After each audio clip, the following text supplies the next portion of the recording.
The healthcare sector is the most exciting place to invest, in my opinion, because of the incredible opportunities that exist.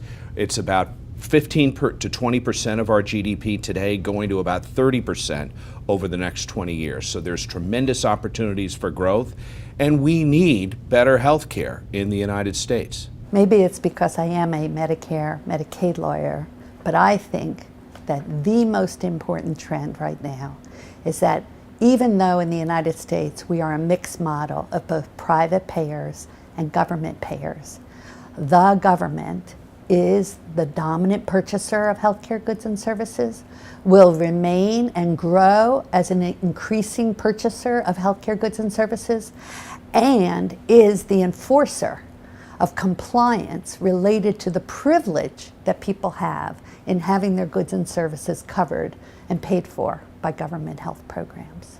The ACA is powering a lot of change in the healthcare system.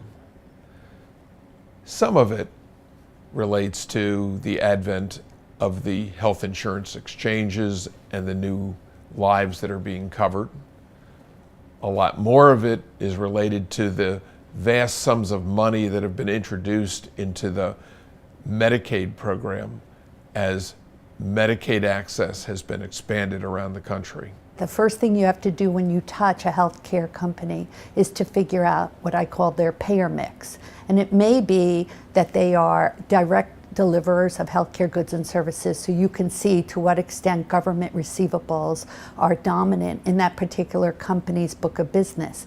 But they may also be a vendor to a provider, and you really still need to see the payer mix of their ultimate customer, because if there's pricing pressure on the payer mix of their customer, it just ripples through the entire distribution and production chain. Probably the greatest risk to healthcare investors is the reimbursement and regulatory risk. I'm talking about coding, coverage, and payment issues for companies, for products and services. And we are facing really rapid change in the healthcare marketplace. And so sometimes it's hard to tell what the future holds for particular types of products or services. The issue is not demand. There's going to be demand for healthcare goods or services. You don't even have to be that good at what you offer, because there's so many people who are going to demand your services. The issue is whether you're going to have margin, whether you can deliver the goods and services quicker, faster, more innovative, and have customer satisfaction. So when beneficiaries or patients really finally have transparency and can choose, you want them to choose your company.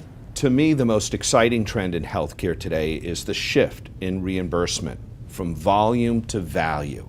And whether you talk about paying for performance or accountable care or bundled payment or capitation, it really is the same thing, is payers and providers are now going to be compensated for quality and for outcome, as opposed to just the sheer number of procedures they perform.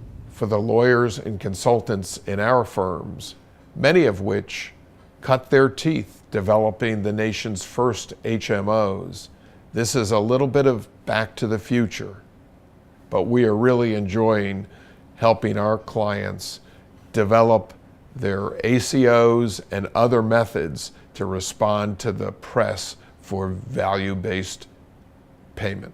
Even investors who've invested for many, many years can't possibly keep track of the rapid change taking place in healthcare today, which means they need to partner with people with deep experience in this sector.